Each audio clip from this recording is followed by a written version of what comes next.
हैं।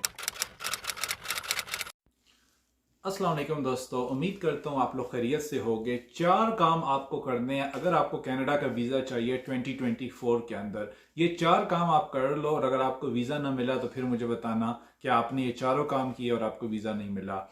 हर दफ़ा आईआरसीसी का ट्रेंड चेंज होता रहता है। किसी टाइम वो ट्रैवल हिस्ट्री को ज़्यादा देख रहे होते हैं, किसी टाइम वो आपके प्रूफ ऑफ फंड्स को ज़्यादा देख रहे होते हैं, किसी वक्त वो आपका सोर्स ऑफ इनकम को ज़्यादा देख रहे होते हैं, कभी वो आपके पर्पज़ और विजिट को देख रहे होते हैं, कभी वो आपके फैमिली टाइज को देख रहे होते हैं। तकरीबन मैं पिछले 7 सालों से जो है वो बहुत लोगों को जानता हूँ, सब्सक्राइबर्स हैं, मुझे बताते रहते हैं, अपने डॉक्यूमेंट्स वगैरह सेंड करते हैं कि उनको वीज़ा मिला नहीं मिला, क्या वजह बनी, कैसे हुई। तो ये 4 काम आपने करने हैं, आपको वीज़ा मिल जाएगा। नंबर 1, आजकल पिछले 8 महीनों से जो देखा गया 2024 के शुरू से, वो ये कि वीज़ा ऑफिसर आपका पर्पस ऑफ विजिट बहुत ज़्यादा देख रहा है।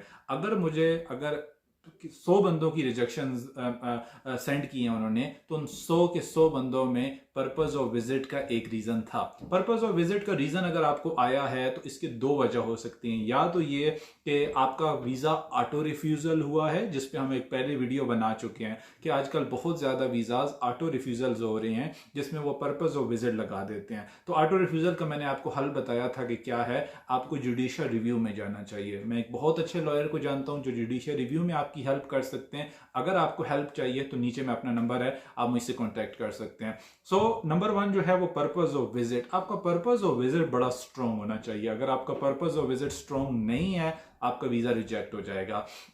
पर्पस ऑफ विजिट में मैंने देखा है कि साल के शुरू से इनविटेशन लेटर के बेस पे जो है वो वीज़ा अप्रूव हुआ है मेरे सब्सक्राइबर्स का। अगर आपको इनविटेशन लेटर में हेल्प चाहिए, नीचे कॉन्टैक्ट कर सकते हैं।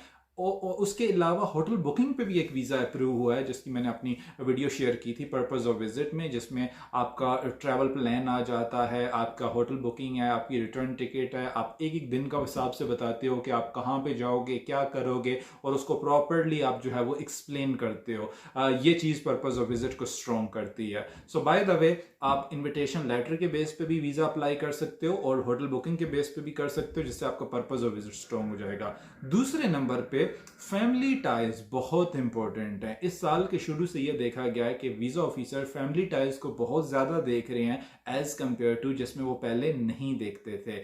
अगर आप सिंगल हैं, आप के लिए मुश्किल हो सकता है, आपके फैमिली टाइज कमजोर हैं, आप किसी दूसरे कंट्री में रहते हैं, आपकी फैमिली मौजूद नहीं है, आप पाकिस्तान या इंडिया से बिलोंग करते हो और गल्फ कंट्रीज़ के अंदर हो और आपकी फैमिली जो है वो इंडिया में या पाकिस्तान में या किसी और कंट्री में है, तो ज़्यादातर चांसेस हैं कि आपका वीज़ा रिजेक्ट होगा फैमिली टाइज़ के बेस पे, क्योंकि वीज़ा ऑफिसर कहेगा कि फैमिली टाइज़ आपकी नहीं है जिस कंट्री में आप रहते हो।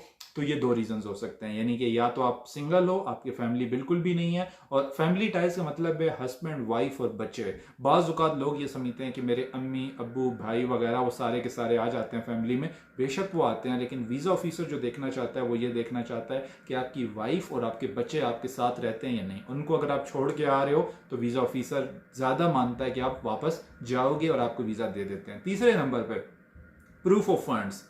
प्रूफ ऑफ फंड्स को पहले इतना इंपॉर्टेंस नहीं दी जाती थी, लेकिन आजकल वीजा ऑफिसर ये देख रहे हैं कि प्रूफ ऑफ फंड आपका स्ट्रॉन्ग होना चाहिए। अगर आपका प्रूफ ऑफ फंड स्ट्रॉन्ग नहीं है, आपका वीजा रिजेक्ट हो सकता है एसेट्स एंड फाइनेंशियल टाइज के बेस पे। ये 3 इंपॉर्टेंट रीजन है। उसके लिए मैंने आप कई अपनी वीडियोस में बता चुका हूं कि आप अपनी बैंक स्टेटमेंट लगा सकते हैं, आप अपने एसेट्स में अगर आपकी कोई प्रॉपर्टी है वो आप लगा सकते हैं, या कोई भी ऐसा डॉक्यूमेंट लगा सकते हैं जो आपका प्रूफ ऑफ फंड्स को शो करें। आप बिजनेसमैन हैं, जॉब करते हैं, दोनों डॉक्यूमेंट साथ लगा दें, बिजनेस की भी स्टेटमेंट लगा दें, पर्सनल भी लगा दें, और उसके अंदर अच्छा खासा बैलेंस मौजूद होना चाहिए। चौथे नंबर पे जो सबसे बड़े लोगों की वीजा रिजेक्शन का बायस बन रही है वो बन रही है केस को खुद प्रेजेंट करते हैं। मैं मानता हूं कि आप बहुत अच्छे प्लम्बर हो सकते हैं, इलेक्ट्रीशियन हो सकते हैं, कुक हो सकते हैं, कंप्यूटर इंजीनियर हो सकते हैं, डॉक्टर हो सकते हैं, किसी भी फील्ड के अंदर आप हैं तो आप बहुत अच्छे उस फील्ड में हो सकते हैं, लेकिन हो सकता है दूसरी फील्ड का आपको इतना ना पता हो। मैं एक नहीं, दो नहीं, तीन नहीं, डजन्स एंड डजन्स ऑफ लोगों से बात करता हूं जहां पे उनकी अपनी मिस्टेक की वजह से उनका वीज़ा रिजेक्ट होता है। यानी कि वो ये समझते हैं कि बस एप्लीकेशन फॉर्म्स को फिल कर देना, बेसिक डॉक्यूमेंट्स को लगा देना और आपको वीज़ा मिल गया। नहीं भाई, कनाडा का वीज़ा दुनिया का मुश्किल तरीन वीज़ा है, और जब भी कोई मुश्किल तरीन काम करने जाया जाए तो किसी ऐसे पर्सन के साथ जाना चाहिए जो उस काम में एक्सपर्ट हो। अगर आप उसके बगैर वो काम करेंगे तो ज़्यादातर चांसेस हैं कि आप उसमें फेल होंगे। तो चौथे नंबर पर जो इंपॉर्टेंट चीज़ है वो ये, आप केस को प्रेजेंट कैसे करते हैं, ठीक है। उसके लिए आप किसी भी एक्सपीरियंस पर्सन से जो है वो सर्विस ले सकते हो। मैं बहुत अच्छे लॉयर्स को जानता हूँ जो काफ़ी सालों से काम कर रहे हैं, जो आपकी हेल्प कर सकते हैं। अगर आप खुद करना चाहते हैं तो मैंने आपको बता दिया ये 4 बड़े रीजंस हैं जिनकी वजह से वीज़ाज रिजेक्ट हो रहे हैं। तो ये राइट टाइम नहीं है अगर आप खुद अप्लाई करने का प्लान कर रहे हैं। तो अगर आप खुद अप्लाई करते हैं 2018 के अंदर, मैं कहता ठीक है, 2019 के अंदर मैं कहता ठीक है, 2020 के अंदर भी ठीक है, 2021 में भी ठीक है। बट पिछले 2-3 सालों से ये देखा गया है कि अगर आपका अच्छा केस नहीं होगा तो इन्होंने जो चीनोक सॉफ्टवेयर लगाया हुआ है उसको वो क्रॉस ही नहीं करेगा। अगर वो क्रॉस ही नहीं करेगा तो ऑफकोर्स रिफ्यूजल जो है वो आपको आ सकती है। तो अगर इन चारों रीजंस में से आपकी किसी भी की वजह से आपका वीज़ा रिफ्यूज हुआ है, प्लीज़ कमेंट्स में बताएं। और अगर आपको ये वीडियो यूजफुल लगी है तो अपने दोस्तों के साथ ज़रूर शेयर करें। Thank you so much for watching my video.